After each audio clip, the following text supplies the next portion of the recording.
What is something that was normal in medieval times, but would be weird today? Donating your urine to a dyer. I believe that this is where the phrase "doesn't have a pot to piss in" originated. If you were poor, you sold your urine. If you were really poor, you did not have a pot to piss into and thus could not sell your urine. My mom donated her urine to a drug factory, place to make medical drugs. Don't know if it's the right word. It was weird. At least they gave her some goodies like plastic containers and a glass fruit bowl. The hue and cry. Literally shouting that someone stole something and having the whole village chase after them. I mean, have any better ideas for when you get robbed in a public place? Sounds like a sound idea to me. It still happens in Brazil. People here hate thieves, so if someone yells that you stole something, you better run or you will probably get the beating of a lifetime. Wearing a codpiece. When syphilis inspired fashion. Duels over a bride at a wedding. That leads to my favorite trivia of weddings, where the best man was not necessarily your best mate, but the best duelist you knew, in order to help fight over the bride at a wedding. Drunken dudes still do this in college bars. Outlawry, which stripped a person of all legal rights and allowed anyone to kill them with impunity. Civil death is the modern version of this, and it's still practiced in Rhode Island. I don't think I'd mind being an outlaw. Sure, I could get killed, but doesn't that also mean I could operate outside the laws with no consequences? Until I'm killed, obviously. A barber doing surgery. It was more like a surgeon was also doing haircuts. And we still have a representative of bloody rags outside of every shop. Having rules about what colors and what type of clothing and hats you could wear, based on your occupation or social level. Sumptuary laws covered a whole host of things, beyond clothing. It'd also limit, for example, the number of guests you could have at a wedding. HOA. Hat Owners Association. This was a love potion recipe from the 10th century. A woman will lay a cloth on the ground and cover it in grain. She will then strip her clothing off and cover her body in honey. After that, she will roll around on the cloth and try to get covered in grain. Afterwards, she will get up and take the grain stuck to her body over to the mill and ground that into flour. She will then use that flour to bake bread and give it to her husband to eat. There was also another love potion that involves a wife presenting her naked butt to her husband, who then rolls bread dough on it that will be turned into bread.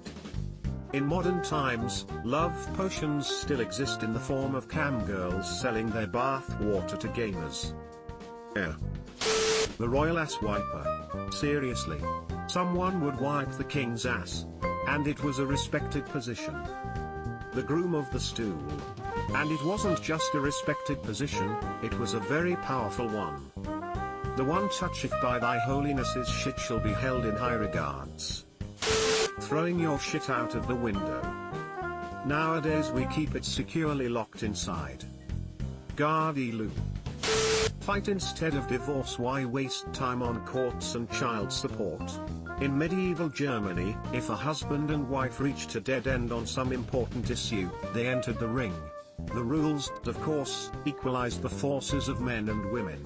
In the ring, the man was in a hole, one hand was tied behind his back, so that he could strike with only one hand. And the wife was given a bag of coal, with which she struck. Whoever wins the fight, inflicts serious injury, or the defeated one asks for mercy, is, therefore, right in the dispute. In 1228, a woman fought a man at Bern, Switzerland, and soundly defeated him. German law provided that in such a case the man should be armed with 3 wooden clubs. He was to put the sick up to his waist in a 3-foot-wide hole dug in the ground, with one hand tied behind his back. The woman was to be armed with 3 rocks, each weighing between 1 and 5 pounds, and each one wrapped in cloth.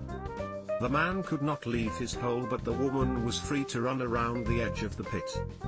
If the man touched the edge of the pit with either his hand or arm, he had to surrender one of his clubs to the judges. If the woman hit him with a rock while he was doing so, she forfeited one of her stones. Bizarre as it may seem to us today, this marital duel was very far from play acting. For both parties, the penalty for defeat was death. If the woman won, the man was executed; if the man won, the woman was buried alive. I do historical reenactment of Landsknecht, and we've always wanted to do a fight between a married couple. Sadly, the fair we're at rightfully wouldn't allow us to dig the hole needed. Sleeping with your entire family in one bed. Or if you are a king, sleeping in the same bed with a rival king to cement your friendship and respect for each other, as brothers. Privacy was just not really a thing in the Middle Ages. Edit, I came at this with a pretty Western perspective obviously. Many families around the world still sleep together in the same bed/space. However, in modern Western culture, it isn't considered as normal as it would have been in previous centuries. Actually, it wasn't a thing for the majority of history. Only relatively recently, the last 150 years or so, with separate bedrooms. The king one actually kind of makes sense, but I feel like there are a lot of people today who would respond with something like, "But that's gay." You have insulted my honor. I challenge you to a duel. I accept. 1, 2, 3, 4, 5, 6, 7, 8, 9. Wearing cloaks. I don't understand why cloaks are amazing. We should bring cloaks back. Subscribe for more hot Reddit takes in your inbox, guaranteed.